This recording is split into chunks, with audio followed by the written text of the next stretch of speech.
नमस्कार बहनों। आज हम सुनेंगे करवा चौथ की उस प्राचीन और प्रेरणादायक कथा को जो एक पतिव्रता नारी की अटूट श्रद्धा और प्रेम का प्रतीक है।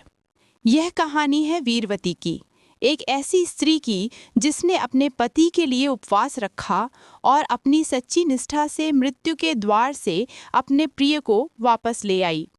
तो आइए जानते हैं वीरवती की यह पावन कथा। तो बहनों, बहुत समय पहले की बात है।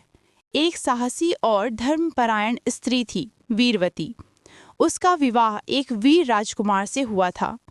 विवाह के बाद यह उसका पहला करवा चौथ था। उसने अपने पति की लंबी उम्र के लिए व्रत रखा। दिन भर उसने बिना पानी के व्रत किया, लेकिन शाम होते होते वह बहुत कमज़ोर हो गई। उसके 7 भाई थे। वे अपनी बहन की हालत देखकर चिंतित हो गए। उन्होंने सोचा, हमारी बहन भूख प्यास से मर जाएगी, ऐसा नहीं होना चाहिए। तब उन्होंने एक चाल चली। उन्होंने एक पीपल के पेड़ पर लाल कपड़ा और दीपक रखकर चांद जैसा दृश्य बना दिया। उन्होंने वीरवती से कहा, बहन देखो, चांद निकल आया है, तुम व्रत खोल लो। वीरवती ने सोचा, सचमुच चांद निकल आया है। उसने व्रत तोड़ दिया और जल ग्रहण कर लिया। लेकिन जैसे ही उसने ऐसा किया, उसके पति की तबीयत बिगड़ गई और वह बेहोश हो गया। वीरवती समझ गई कि उसने भूल कर दी है। वह रोते हुए भगवान से प्रार्थना करने लगी। उसकी सच्ची श्रद्धा और पश्चाताप देखकर पार्वती माता उसके सामने प्रकट हुई।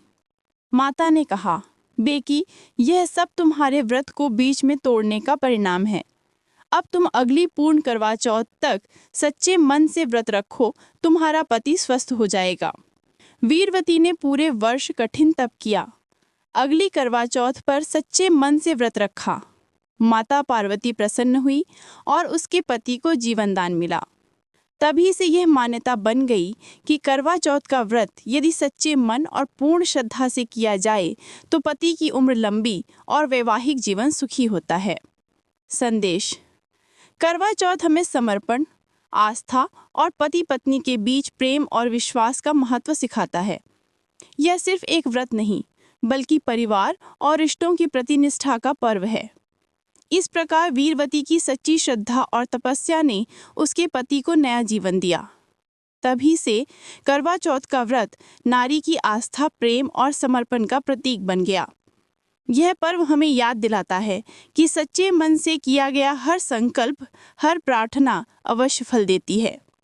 आप सभी को करवा चौथ की हार्दिक शुभकामनाएं।